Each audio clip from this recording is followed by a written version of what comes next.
Welcome to the very first edition of Ice Right.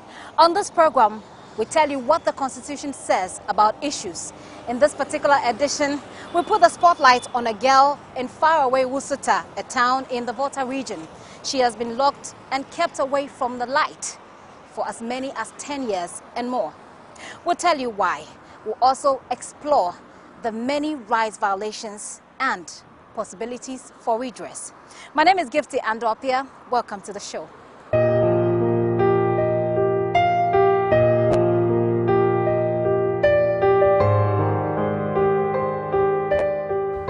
Wusuta is a clean-looking community near Kpando in the Volta region. In the belly of this town, a girl of about 14 years old is kept all by herself and the lock and key on the inside of this building. Cobwebs and dust dominates this interior.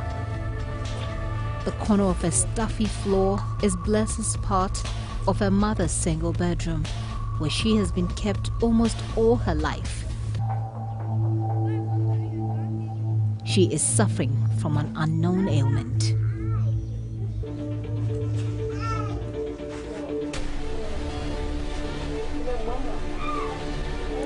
Years of loneliness have passed by. Bless can now feel motherly tenderness. She can now experience the gentle breeze slapping her face with hope. Bless's mother, Stella, was impregnated by a stranger who visited Wusuta over a decade ago. His family later reported his death and refused responsibility for the child. Stella's account about Bless's situation was laced with confusing loose ends that I tried to knit together.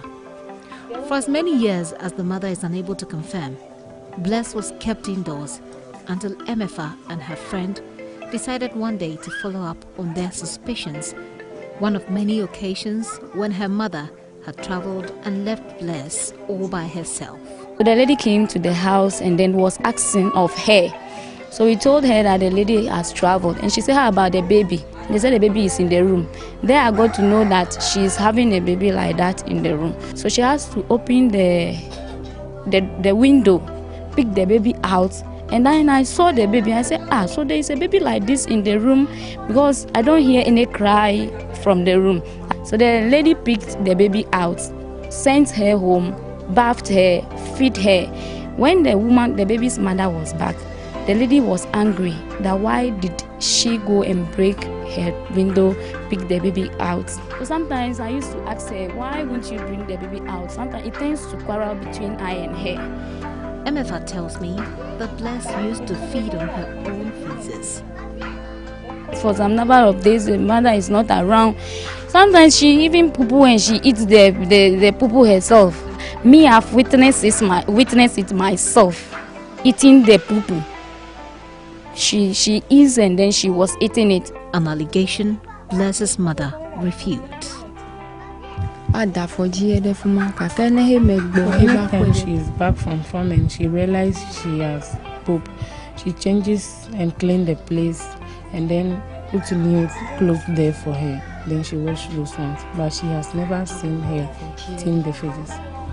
Perhaps this allegation is true, because food is another major issue for this household. Bless is left many times not just lonely, but on an empty stomach. She eats once breakfast and she has not eaten yet. Why?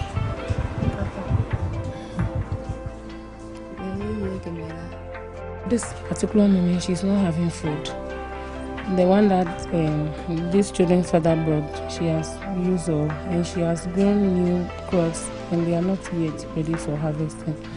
That's why she's not having any food now.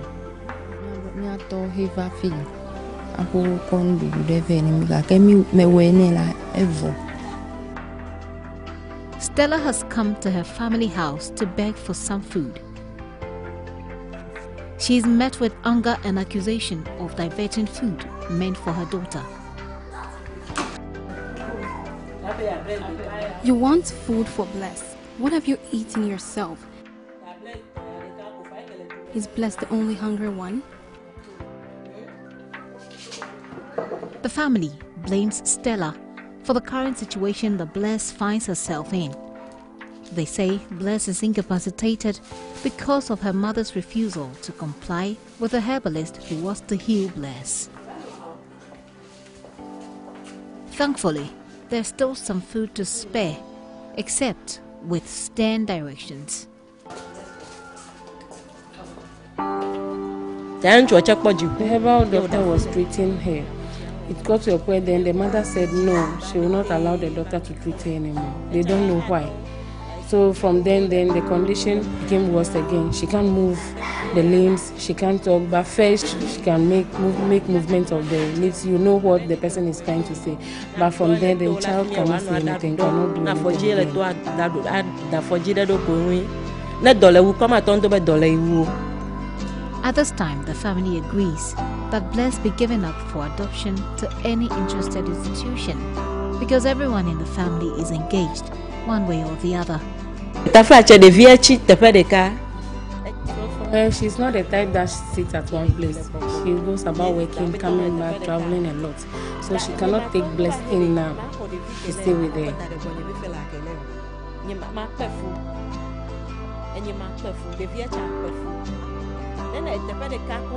If Bless were to be working, that would have been better. She can take her back. Now that Bless is not able to work, she cannot take her back.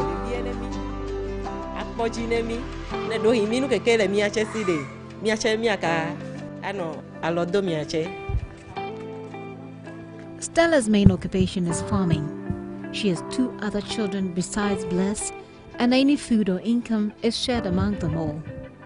Physically, Bless looks incapacitated, although she can move her upper body around. Her mother has to do practically everything for her. She even has to feed her. But Bless interacts freely with other children if they only will come closer. She loves to hear her name.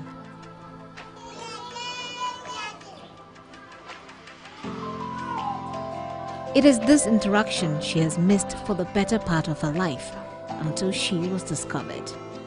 The long-term house arrest of salt seems to have affected her brains. Her medical reports show she was a normal child from the beginning until a series of convulsions attacked her. In a referral note and the only document that discusses her condition, the consulting physician at the time writes, quote, "The sickness has affected her brain," unquote. Her mother cannot state for a fact, but it seems nothing was done from the day the referral was issued. Adam is co-founder of Heart Haven Children's Home, where neglected and orphaned children are catered for. He was the first contact made by those who discovered Bless.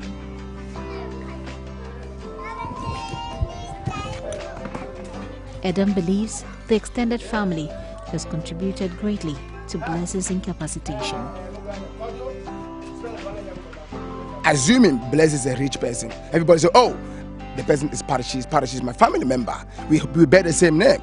So if these family members, I think if these family members are really committed to help this child, they would have done more than they have done. This is a single mother who lost the husband after the girl was born, and she has 3 other kids to take care of.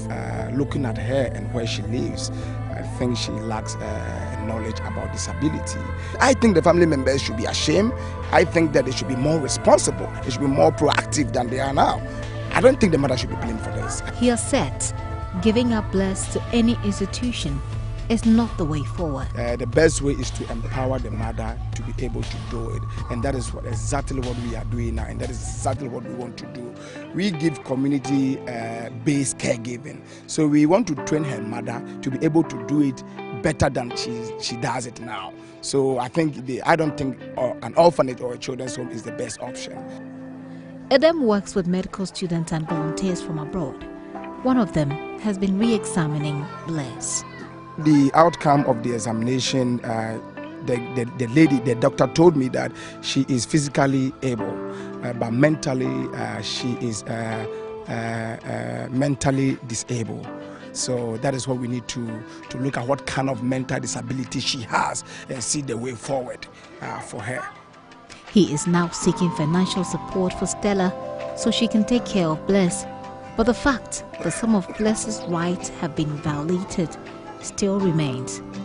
What happened to her right to education, the freedom of movement, the right to clothing, shelter and food, all of which culminate into compromising the very right to life? Besides, there are also bigger socio-economic issues associated with the story of Bless. To minimize violation of Bless's basic rights, if not prevent them completely, Edem has employed neighbors to police regular care for Bless and for her to be at least left outside for fresh air. Grace is one of them. She lives adjacent to the building where Bless has been caged all these years.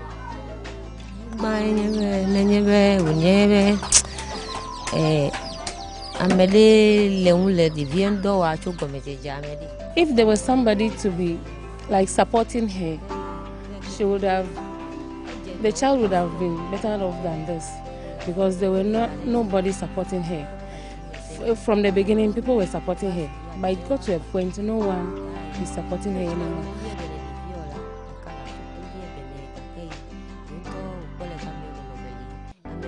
Since there is no support coming anymore until Edem came in, that is why it looked like she wasn't taking good care of the child.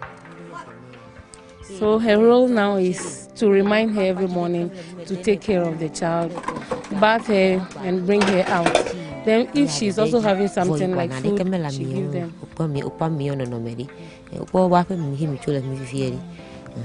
Her account questions the strength of the Ghanaian social protection system, which could have made for the absence of able parents in the life of Bless. Francisca was born in the same week as Bless. This perhaps is how Bless should look like. My mother told me that the time they give birth to me, some diseases come to the town. So it affects both of us. But because they take care of me, they have nobody to take care of them. That's why she's like that. They should help her, so she also become the person I am now, or how I am now. At this point, it seems obvious that the period of isolation has aggravated the mental situation prescribed earlier in Bless's life by the doctors. Here she is at 14, being bathed and clothed by her mother. Stella has been doing this since she gave birth to Bless, until the time when she perhaps got tired and stopped. Thanks to concerned persons in this community, Bless can once again feel the soothing touch of water on her head, face and body.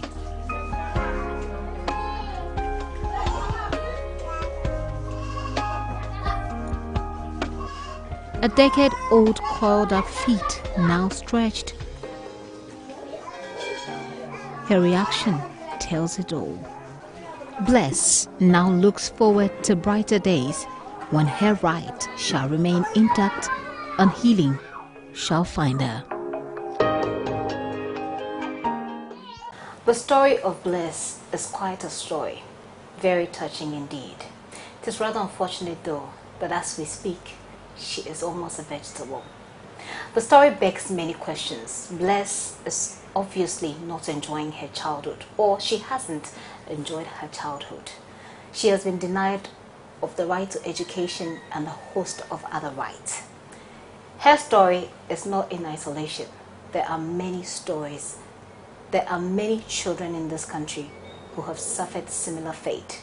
Only their stories are yet to be told. With me to discuss this particular issue and the general issue of rights is a lawyer and human rights activist who specializes in children's rights. He's also president of the African Heights Foundation. Dennis Ama joins me, and good evening to you, sir. Many thanks for your time. Good evening, and I'm pleased to be here too. Thanks for honoring our invitation. But let me find out. We've seen the story, and it's indeed a touching story. 14 years, and you still have to rely on your mother for simple things like easing yourself, for example. What are the violations what are the violations of right, or what are the right violations that we can pinpoint in this particular story? Well, from the video, there's a girl who says that they are age mates, yeah. But right now she looks like a completely different person. And that goes to the core of the law governing disability rights, which is mainly discrimination and the application of all the other human rights that apply generally to anybody at all. Right. And so the problem with disability rights and violations of disability rights is that they are often violations of the rights that we all enjoy because of the discrimination that people with disability suffer. And so you'd realize that from Article 29 of our Constitution and the other international human rights instruments governing disability, there is always the emphasis on ensuring that persons with disability enjoy life as much as possible like any other person. So in a situation where this girl is unable to live the life that her peers live, she's unable to enjoy the freedom of movement, she's unable to enjoy leisure, she's unable to enjoy education, she does not receive proper health care, she does not receive proper food or parental responsibility. All these are violations which cut across our laws, and there are several laws on that. Our own Children's Act frowns upon all these violations. The Disability Act, the Constitution, as I mentioned, the Constitution has detailed provisions on disability rights, which shows the importance that is attached to persons with disability. Unfortunately, the implementation of it sometimes becomes a problem in a society like ours. Right.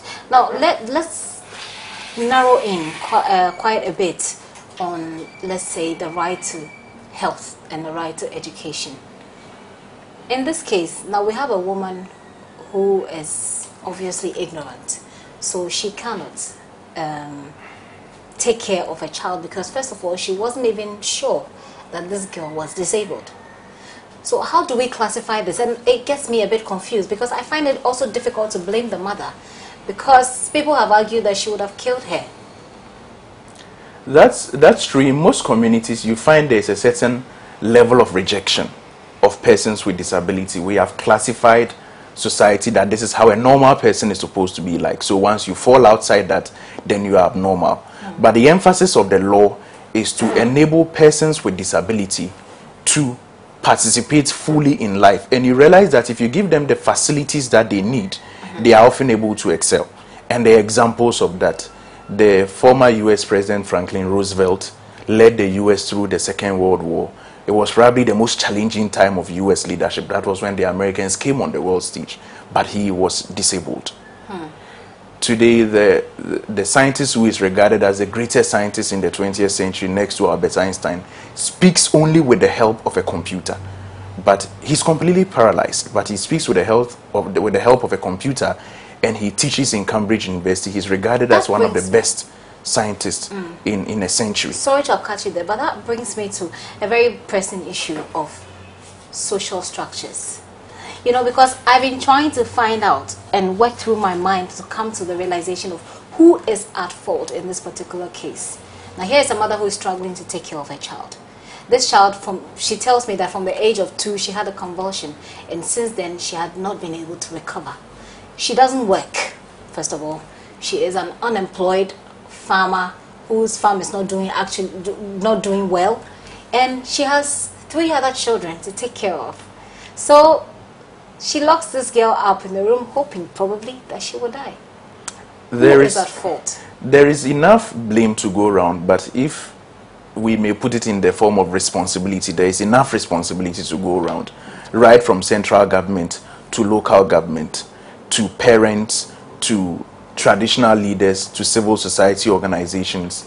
We all must bear part of the responsibility for what children suffer in such situations.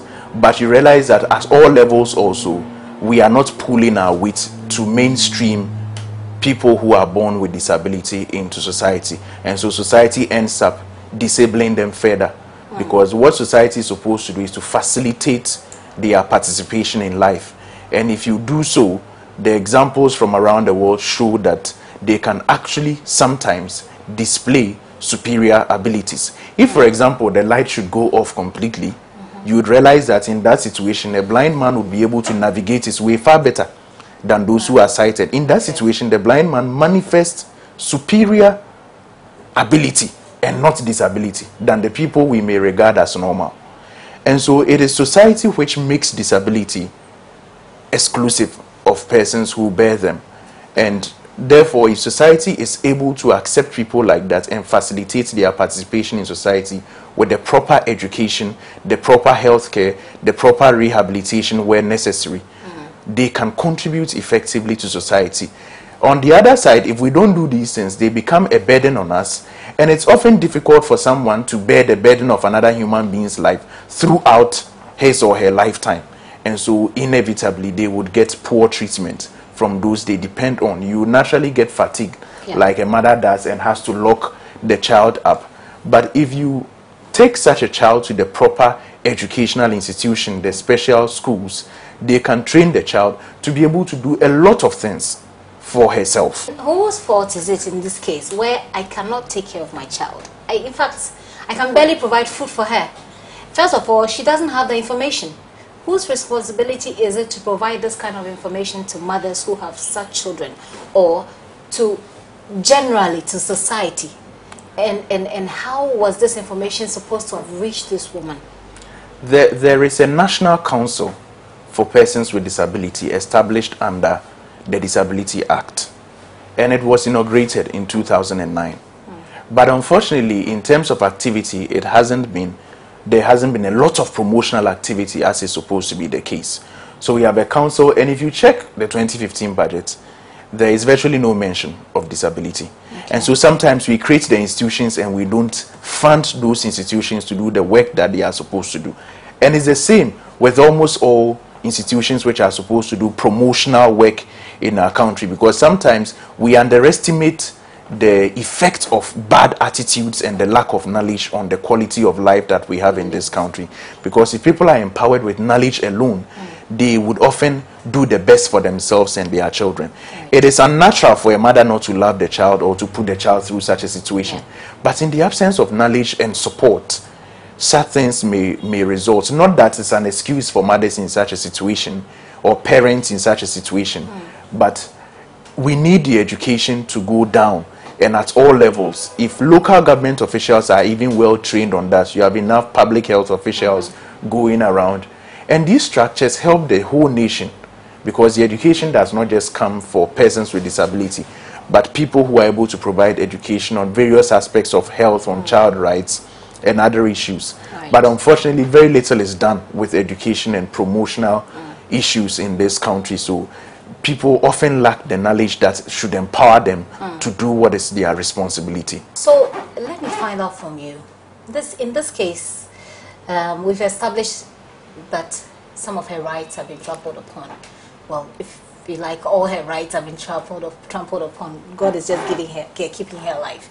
But what does the Constitution say as far as what has to be done to parents who do this to their children? I mean, it's not that they want to do this to their children, but they are compelled, like I like to say, they are compelled, and out of circumstances, out of the lack of certain social structures, certain necessary social structures, they are compelled to do this to their children. What does the law say? First of all, people can be prosecuted for child neglect, depending on the nature of the acts of the parents. So if a child is neglected, that is something which can give rise to a prosecution. And then if a child is taken to an institution, that may not be the end of the matter. But sometimes conditions in those institutions themselves may be very unsuitable. In that situation as well, the government can be held responsible for it in the courts. It is I'm particularly interested in that. How do we hold the government responsible for this particular case in question in court? How do we do that? Article 29 is part of the Constitution. Okay. And the human rights provisions of the Constitution are enforceable. Okay. So you can enforce such provisions if you go to the High Court. The only thing is sometimes when it comes to things which have to do with the government providing facilities, the expectation or the principle involved is that there must be a progressive realization of those rights. And a progressive realization does not mean that you say, as is often the case, that the government has no money, but that the government must demonstrate a plan for dealing with the problem. So if, for example, the government decides to set aside 0.001% of the budget for this problem, then it has to be progressive. That year after year, you see some improvement or some investment in that. But we cannot shut out a section of the society because we don't have money when other sections are being catered for. So we completely shut out other sections. And often, sadly, that is the case with people with disability or vulnerable groups in society, that often because they cannot advocate for themselves. And sometimes you feel like mental illness suffers a lot from that, because often it lacks advocates, very good advocates who are themselves victims of a problem or suffering from the problem to campaign for themselves. In this case, who can prosecute or who can take the seek answers from the Constitution in court in this particular case? Obviously, the mother won't be the one going. But, for instance, Joy News has taken this issue up. Ice Right has taken this issue up. Who can prosecute this case or take this case to court? You can sue in a representative capacity to represent the child because the child has a disability. And if it's to be taken not just as this particular child's case, but a general problem around the country, any citizen can sue to enforce the rights provided for in the Constitution which are being violated. And even beyond this country, internationally, the treaties that Ghana has signed, including the Child Rights Convention, the African Charter on the Rights and Welfare of the Child, the African Human Rights Convention itself, the African Human Rights Charter itself, then there have been cases. Gambia, for example, has been sued for poor conditions in mental health facilities and was ordered to improve those conditions, in spite of the fact that Gambia is no richer than Ghana. And so the responsibility cuts across, and you can have various fora for addressing such problems. And the courts can be a good forum for addressing such problems. And in the past, there have been social problems which the courts have given pronouncements on because they touch on constitutional matters. And if you have a detailed article on disability rights, there is certainly ground for litigation on such matters in court so that the courts can give guidelines on addressing these problems, or in some cases just give straightforward orders to government to implement their responsibilities. What can the state do moving from here? What does the Constitution enjoins the state to do in such situations? Well, the Children's Act, clearly the Constitution has given responsibilities here. And the Children's Act, which was passed pursuant to the Constitution, empowers and gives the responsibility to the Department of Social Welfare to take charge of matters like this. And so where there has been a clear violation of the rights of a child, and especially a child with disability, the Department of Social Welfare cannot neglect its responsibilities in such a situation. And so they must lead and take responsibility right from, and I think this is a case which actually deserves attention from the central government to ensure that the department at the local level is taking responsibility for the welfare of this child. Otherwise, it can even incur international responsibilities for Ghana as a country which has signed onto these treaties which impose a responsibility on the state. And in this case, the agency of the state is the Ministry of Gender and Social Protection and the Department of Social Welfare, which falls under that ministry. And so it is clearly their responsibility to take control of a situation like this and ensure that a proper solution is found to end the violations of this innocent child and children who may be in a similar situation like this child. Yeah. So now we've highlighted the issues, the many right violations that Bless has been subjected to. She was denied the right to health, the right to food, the right to education, the very right to life, if you like, because she could have died. Now we know that the law enjoins the social welfare to take up this particular issue and to bring some redress to Bless. ICE Rights will be following up on this issue, and we will make sure that Bless's situation is changed for the better according to the laws or according to the constitution of this land.